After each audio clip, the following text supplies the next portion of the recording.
ಕೋಳಿ ಕೂಗೋದು ಕೊನೆಗಿರಳ್ಳಿ ಬೆಳಗಾಗೋದು ಬೆಳಿಗ್ಗೆ ಎದ್ದೇಟಿಗೆ ಗುದ್ದಾಡ್ತಾರೆ ಸಳಿಗೆರಿ ಸಗಣಿಗಾಗಿರ ನಾನು ಮಸ್ತ್ ಉಳ್ಳಾದ್ರೆ ಕೇಳು ರಾಮಾಜರ್ ಸೀನಿ ಕೇಳು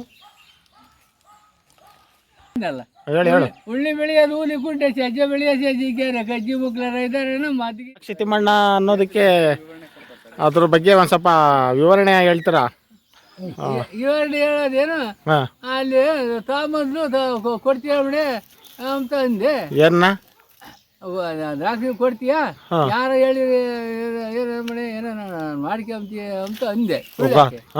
ಅದಕ್ಕೆ ಹಂಗೆ ಹಿಂಗೆ ಅಂತ ಬಂದು ಅದಕ್ಕೆ ಊರಾಗ ಹೇಳಿ ನಾನು ಗಂಡ ಕರ್ಕೊಂಡ್ತೀನಿ ಹಂಗೆ ಹಿಂಗೆ ಅಂತ ಒಂದು ಅಲ್ಲಿ ಇಲ್ಲಿ ಹಳವ್ರಿಗೆಲ್ಲ ಹೇಳಿ ಆ ಹೆಂಗಸರಿಗೆ ಹೋದ್ಲು.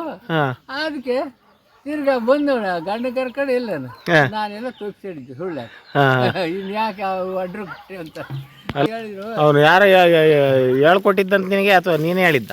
ಇಲ್ಲ ಯಾರ ಹೇಳಿದಕ್ಕೆ ನಾನು ಕೇಳ್ದಂಗೆ ಆಯ್ತು ಕೇಳಿದೆ ಆಯ್ತು ಅಷ್ಟೇನೆ. ಹೌದಾ? ಹೇಳಿದ್ದೇನೆ ಇವಾಗ ಯಾರೇ ಆಗಲಿ ಹೇಳಿಕೆ ಮಾತು ಕಟ್ಟಿದ ಬುತ್ತಿ ಎಷ್ಟು ದಿನ ಇರಲ್ಲ ಅಂತೆ. ಅದೇ ತನ್ನ ಮನಸ್ಸಿಗೆ ತಿಳ್ಕೊಬೇಕು, ತನ್ನ ಮನಸ್ಸಿಗೆ ಮಾಡಬೇಕು. ಒಟ್ಟು ನೇರವಾಗಿ ಡೀಲ್ ಮಾಡಕ್ ಹೋಗಿದ್ಯಾ?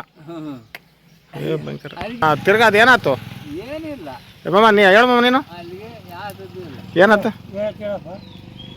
ನೀನು ಇವಾಗೆಲ್ಲ ಚಡ್ಡಿ ಹಾಕ್ಯಂಗೆ ಹೋಗ್ತೀವಲ್ಲ ಹಿಂಗೆ ಹಿಂಗೆ ಕಾಲು ಎತ್ಕೊಂಡ್ಕೊಂಡಾಗ ಎಲ್ಲ ಇಲ್ಲಿ ಓಡಾಗಿ ಹೆಂಗೆ ಇಲ್ಲಿ ರೋಡಾಗಿ ಹೆಂಗಸ್ರು ಹೆಂಗೆ ಓಡಾಡ್ಬೇಕು ಅಂತಾರೆ.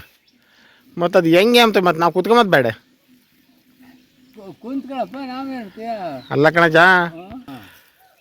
ಅಡ್ಡಾಡ್ದಂಗೆ ಮಾಡ್ತಾರೆ ಎಲ್ಲ ಹೆಂಗಸ್ರು ಮಕ್ಕಳು ಇಲ್ಲಿ ಎಲ್ಲ ಹಂಗೆ ಕೂಕೊಂಡಿರ್ತಾರೆ ಮೈಮೇಲೆ ನಿಟ್ಟಿಲ್ದಂಗೆ ಅಂತಾರಲ್ಲ ಅದ್ರ ಬಗ್ಗೆ ಏನು ಹೇಳ್ತೀಯ?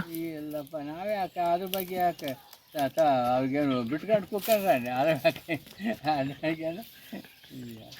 ಅದ್ರ ಬಗ್ಗೆ ಬರೆಯೋದಿಲ್ಲ. ಅಲ್ಲ ಬಂದಿದ್ದ ಮಾತು ಹೇಳಿದ್ದನು ಅಲ್ಲ ಮಾತೆಲ್ಲ ಇವರು ತಿಮ್ಮಜ್ಜ ಇವನು ರವಿ ಇವರೆಲ್ಲ ಚಡ್ಡಿ ಹಾಕೊಂಡು ಎಲ್ಲ ಇಳ ಬಿಟ್ಕೊಂಡು ಕುಂತಿರ್ತಾರೆ ಅಂತಾರೆ ಅದಕ್ಕೆ.